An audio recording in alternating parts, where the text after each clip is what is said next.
comment utiliser MT5 sur son téléphone et ouvrir un trade facilement avec. C'est ce qu'on va voir dans cette vidéo. Je vais vous faire une review complète de cette application trading et je vais vraiment vous montrer toutes les fonctionnalités de A à Z pour que vous puissiez maîtriser cette application qui peut vous rapporter des milliers d'euros comme un pro dans les prochaines minutes, peu importe votre niveau. Alors restez bien concentrés sur chaque partie qu'on va voir, car si vous maîtrisez correctement cette application, elle peut vous rapporter beaucoup d'argent. Donc ne loupez aucune étape et soyez sûr de rester jusqu'à la fin. La première chose que vous devez faire, c'est vous connecter à un compte de trading. Pour ça, vous venez sur New Account et vous pouvez venir ici chercher votre broker. Une fois fait, vous cliquez dessus, vous rentrez vos informations et c'est OK. Normalement, dès que vous ouvrez un compte de trading, automatiquement, à la création du compte, il vous envoie ses logins et ce password par mail. Si jamais vous n'avez toujours pas de compte de trading, vous pouvez aussi venir ici sur New Account et créer ce qu'on appelle juste là-haut un compte démonstration. C'est un compte avec de l'argent fictif sur lequel vous pouvez mettre autant d'argent que vous voulez qui va vous permettre de vous entraîner. Juste petit quelque chose, si vous créez un compte démo, ne venez pas mettre un capital de 500 000 euros. Soyez raisonnable et commencez peut-être avec 3 000 euros. Une fois fait, vous pouvez accepter, cliquer sur Register et vous êtes enregistré automatiquement. Vous avez votre login et votre password que vous devez absolument sauvegarder parce que si vous les perdez, vous ne pourrez plus vous connecter et vous arrivez sur cette page. Donc ici, on a 5 premières parties. Cotation, chart, trading, son historique et le paramétrage. Et on va toutes les voir étape par étape. Cette première partie, beaucoup de personnes l'ignorent et pourtant c'est ici que vous allez économiser énormément de temps. Vous allez retrouver tous les actifs que vous allez mettre en favori. Déjà, la première chose à faire, c'est venir cliquer en haut à droite dans le petit stylo et sortir les paires que vous n'allez pas trader. Je trade jamais l'AUD contre le JPI. Donc tout ça, je vais venir supprimer. Et je vais pouvoir ajouter par contre les actifs que je trade vraiment. Pour chercher un actif, soit vous le faites dans votre barre de recherche, soit vous avez normalement des sous-parties qui sont ouvertes. Moi, je veux trader à tout prix le gold, donc je vais mettre XAUSD. Puis vous cliquez sur la petite barre et automatiquement, il vous sera ajouté. Je vais aussi rajouter EURUSD, GBPUSD et le dernier actif, EuroJPI, sur lequel je trouve on a pas mal d'opportunités. Donc ça, vous mettez ici les actifs que vous tradez le plus. C'est vraiment hyper important et ça va vous faire gagner un temps considérable d'avoir cette partie qui est propre avec que les actifs que vous tradez. En cliquant sur une paire, vous allez avoir plusieurs informations. Mais ce qui va nous intéresser pour le moment, c'est Details. Ici, vous allez retrouver plusieurs informations, mais notamment le spread que vous avez, le volume que vous pouvez mettre et les swaps. C'est-à-dire combien ça vous coûte de garder cette position longtemps. Cette partie détail, elle n'est pas si importante que ça, mais ça vous donne vraiment toutes les informations, horaire d'ouverture, horaire de fermeture. À chaque paire, vous allez retrouver le nom de cette paire, son prix actuel avec sa variation en 24 heures, l'heure configurée, donc 10h25, 34, et enfin le 18 que vous voyez, c'est tout simplement le spread.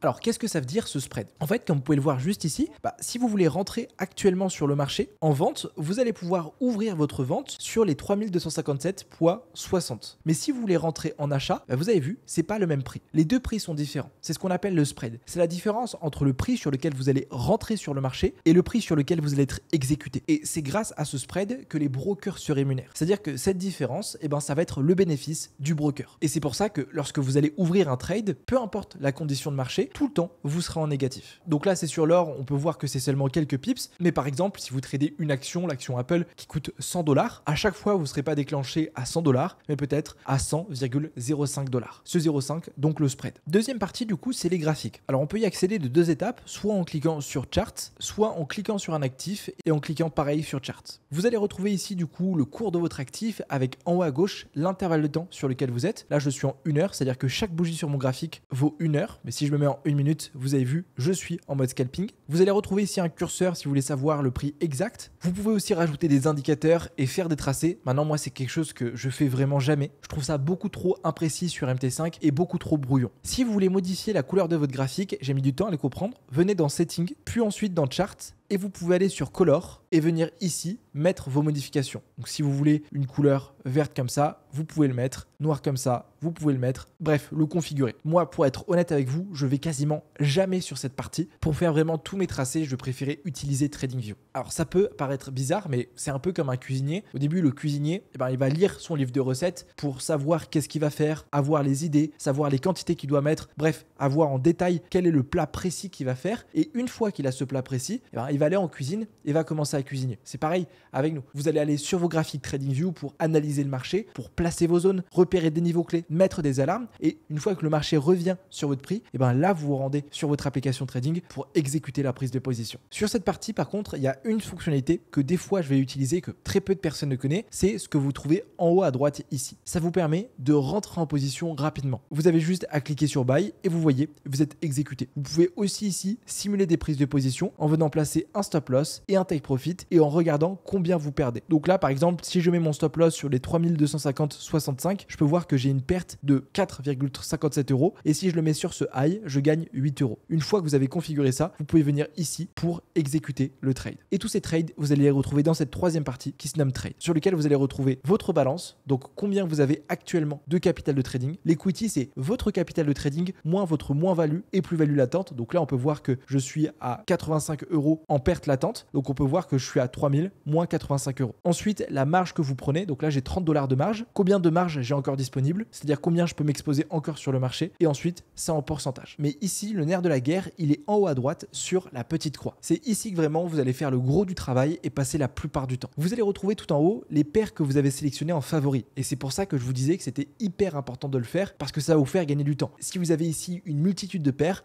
à chaque fois, le temps de la sélectionner, de rentrer en position, vous perdez quelques secondes. Et vous savez très bien qu'en trading, des fois, le marché peut partir très vite, sans vous, peut être volatile et ces quelques secondes, ça peut avoir un gros impact sur votre rentabilité. Ensuite, vous retrouvez ici, juste en bas, le type d'ordre. Quand on commence, on a l'impression que c'est hyper compliqué, mais c'est plutôt simple. Je vous montre ça. Bon, je viens d'allumer mes graphiques, ça va être plus simple pour vous présenter. On est toujours sur le cours de l'or, c'est ce qui est en train de se passer. Et le premier type d'ordre que vous devez faire parmi les 5, c'est vous savez que l'or va monter maintenant. Vous voulez pas patienter, vous voulez pas attendre quelques minutes, quelques heures, vous voulez rentrer à l'instant T sur le marché. Ça, c'est ce qu'on appelle une exécution buy market. C'est-à-dire que lorsque vous allez cliquer sur achat ou lorsque vous allez cliquer sur vendre, automatiquement, vous allez être déclenché sans aucun délai. Ce type d'ordre, c'est le plus connu. Moi, c'est celui que je fais 95% du temps et ça permet lorsqu'on fait du scalping d'être hyper précis. Maintenant, vous ne pouvez pas être connecté sur vos graphiques, mais vous avez identifié une zone hyper intéressante sur ce niveau. Sauf que soit dans quelques heures, vous serez plus disponible, soit alors vous dites, j'ai tellement confiance en ce niveau que je sais que quoi qu'il en coûte, quoi qu'il se passe, n'importe quelle heure, je vais rentrer sur le trade. Et donc là, vous pouvez faire ce qu'on appelle un buy limit, c'est-à-dire dire à MT5, je vais ouvrir un achat si jamais le prix revient sur les 3344,60 avec ce stop loss et ce take profit. Je vous rappelle, le stop loss, c'est votre invalidation de scénario, c'est-à-dire que si jamais le marché vient récupérer votre stop loss, vous vous retrouvez à perdre du capital et votre take profit, c'est votre objectif, c'est-à-dire que lorsque votre TP est touché, vous gagnez de l'argent. Donc ça, c'est le premier type d'ordre, le buy limit. Et il existe exactement l'opposé, mais avec le sell limit. Là, pour le coup, vous n'avez pas une zone d'achat, mais vous avez une zone de vente qui est ici. Et vous dites, ok, super, si jamais le prix revient à 3272,80, je rentrerai en vente avec ce TP et ce stop loss. Buy limit et sell limit. Donc là, on a vu 3 types d'ordres et il en manque 2. Ce qu'on appelle le buy stop et le sell stop. Pour le coup, vous êtes acheteur sur le marché et vous dites, je sais que je veux acheter. Par contre, j'ai des gros niveaux de résistance ici, ici, ici, un petit peu partout sur mon graphique, mais je veux rentrer en achat que lorsque l'or a cassé ce dernier plus haut. Eh bien, vous pouvez dire, même si le prix est en dessous, à MT5, je vais rentrer en achat sur les 3280. Vous pouvez voir que l'ordre d'achat est au-dessus du cours actuel, et ça, c'est ce qu'on appelle un buy stop. C'est lorsque vous allez placer un ordre d'achat au-dessus du marché, qui est l'inverse du buy limit, où c'est en dessous. Et le sell stop, c'est donc exactement l'inverse. Si je reviens sur mon MT5, du coup, c'est ce que vous pouvez voir ici. Instant exécution, buy stop, buy limit. Et les deux dernières que vous voyez, en fait, c'est la combinaison des deux. C'est que vous pouvez placer un ordre n'importe où sur le marché. Donc moi, comme je vous l'ai dit, la plupart de mes trades, je vais rentrer en instant exécution. Donc j'ai pas à m'en soucier. Ensuite, juste en bas, on a notre taille de position. Cette taille de position, elle est super importante. C'est ce qui va influencer sur le risque que vous allez prendre sur le trade. Plus vous allez mettre un gros lot ici, plus forcément votre risque sera gros. Plus vous allez mettre un petit lot, moins vous prendrez de risque. Et ce lot, il doit être combiné en même temps à votre TP et votre stop loss. Je vous montre rapidement comment le calculer. Ok, je suis de retour sur mes graphiques et on va se mettre sur EURUSD pour vraiment vous faire un exemple parfait, extrêmement facile. On n'a qu'à dire que ici, moi, je veux me positionner en achat pour continuer la tendance. Il n'y a aucune analyse derrière, c'est juste vraiment pour vous donner un exemple. Donc, je vais rentrer sur cet achat, je vais positionner mon stop loss sur ce plus bas et je vais aller chercher comme objectif, on n'a qu'à dire ce niveau. Là, ce qui va nous intéresser, c'est la taille de notre stop loss. En trading, pour mesurer la taille d'un mouvement, on ne va pas la mesurer en pourcentage parce que les mouvements, surtout sur le marché du Forex, ils sont beaucoup trop petits. Là, par exemple, on a seulement 0,17%, donc c'est beaucoup trop imprécis,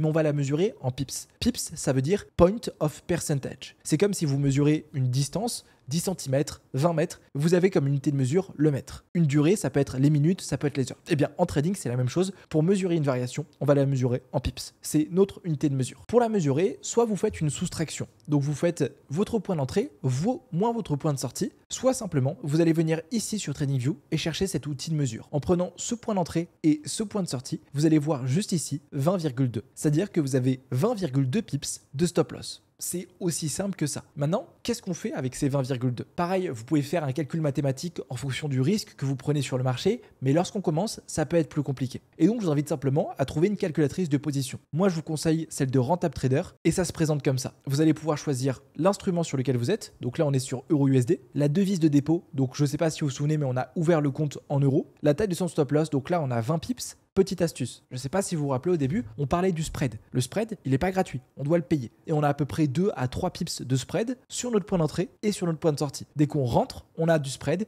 Dès qu'on sort, on a du spread. Donc en réalité, là, c'est jamais 20, c'est plus 24. Ça, il y a très peu de personnes qui le savent. Le solde du compte, on a un compte à 3 000 €. Ici, pas besoin de changer et on va prendre ensuite le risque qu'on veut. Combien vous voulez risquer sur le trade? Est-ce que vous voulez risquer 10%, 5%? Vous pouvez aussi venir configurer en euros, donc 40 €, 30 €. Moi, je pense qu'avoir un risque de 3 à 4% lorsqu'on a un petit compte, c'est intéressant. Donc, je vais mettre 3%. Ensuite, une fois que c'est fait, je vais pouvoir cliquer sur calculer et automatiquement, ici, je peux voir que j'ai mon lot à mettre avec mon risque en euros. À partir de ce moment-là, je retourne sur mon application et je peux rentrer ici 0,41. On peut jamais être aussi précis avec autant d'unités derrière la virgule, mais voilà, 0,41. Je sais que je risquerai à peu près 90 € en prenant en compte le spread. Maintenant, on peut placer son stop loss et son take profit. Donc là, moi j'avais un stop loss qui était sur les 1.0987 et comme objectif, j'ai 1.1594. Une fois que tout est fait, déviation, pas besoin de rentrer quoi que ce soit, vous pouvez cliquer sur Buy et félicitations, vous venez de prendre votre premier trade. Comme vous pouvez le voir, dès que j'ouvre une position, je suis tout le temps un petit peu en négatif, c'est le spread dont on parlait. C'est sur cette partie trade, c'est aussi ici qu'on va pouvoir manager nos prises de position. En swipant vers la droite, vous allez pouvoir avoir ces 3 petits points et avoir plusieurs paramétrages. Premièrement, close position. Vous venez fermer manuellement le trade, quoi qu'il en coûte. Que le marché se retourne ou pas, vous dites OK, je plais dans la position, je ferme le trade. En cliquant sur ce bouton, vous pouvez modifier la position, modifier votre stop loss si vous voulez le raccourcir, modifier votre take profit si vous voulez l'allonger. C'est aussi ici que vous allez déplacer votre stop loss à votre point d'entrée. Si par exemple le prix est déjà parti, le marché a déjà poussé et que vous voulez plus prendre de risques, vous allez pouvoir modifier ce stop loss par votre point d'entrée, puis ensuite cliquer sur Modify. En reswipant vers la droite, vous avez aussi ce petit carré orange qui vous permet de faire des profits partiels. C'est-à-dire que vous avez ici votre taille de lot. On est à 0,41 lot. Vous pouvez venir ici fermer 50%, fermer 30% comme vous le voulez. Donc si par exemple moi je voulais sortir 50% de mon risque ou clôturer 50% de mon trade, je vais pouvoir venir ici, mettre 0,20, puis cliquer ici sur Close et vous avez vu, automatiquement, j'ai fermé 50% de ma position. Pour faire des profits partiels, c'est ici que tout va se passer. Donc là, ce trade sur le gold, on n'a qu'à dire que j'ai envie de le fermer, on a validé, je clique sur la partie orange, j'accepte et automatiquement, vous avez vu, l'ordre est fermé. Je fais la même chose ici et il faut savoir que c'est une fonctionnalité uniquement pour MT5. Dans position, sur les 3 petits points, vous pouvez faire des grosses opérations, c'est-à-dire venir fermer tous les trades si vous le voulez ou fermer uniquement les trades perdants. Donc si par exemple je fermais uniquement les trades perdants, on n'a qu'à dire que je vais réouvrir un trade avec un petit lot sur le gold pour vous montrer. Tous les cas, on est sur un compte démonstration. Le but c'est vraiment vous montrer, c'est pas mon vrai compte de trading, donc vous inquiétez pas. Si je reclique sur les 3 petits points et que je veux fermer toutes les positions, automatiquement vous avez vu, le compte de trading clôture tout. Dans la 4e partie historique, vous allez retrouver votre historique de trading avec tout ce que vous avez fait. Ça va être l'endroit parfait pour analyser quelles ont été les bonnes journées, quelles ont été les mauvaises journées. Vous pouvez venir en haut à gauche filtrer les prises de profit, soit par le profit que vous avez fait, soit aussi par les pertes que vous avez fait. C'est toujours très bien d'étudier les pertes qu'on a fait pour vous améliorer. Classer aussi les actifs par symbole, que ce soit l'or, l'euro, le bitcoin et plein de configurations pour venir analyser les paires. Vous retrouvez ici les ordres. Donc les ordres, c'est simplement lorsque vous ouvrez un ordre d'achat, ça apparaîtra ici. Et lorsque vous fermez votre trade, lorsque vous fermez un achat, forcément, vous vendez le marché, ça apparaîtra ici. Et enfin, deals, tout ce qui s'est passé. En haut à droite, dans la petite pendule, vous allez pouvoir avoir votre historique par jour, par mois, etc.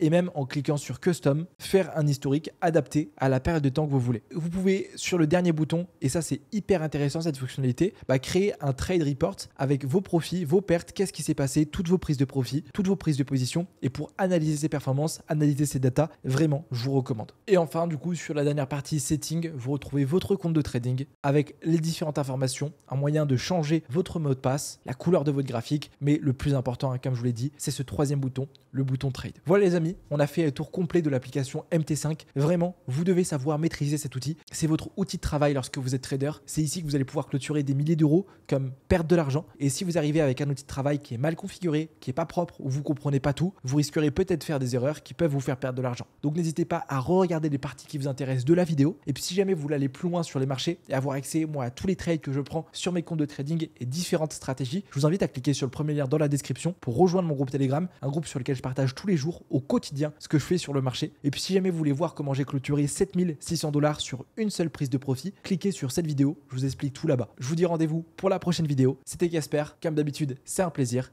Ciao.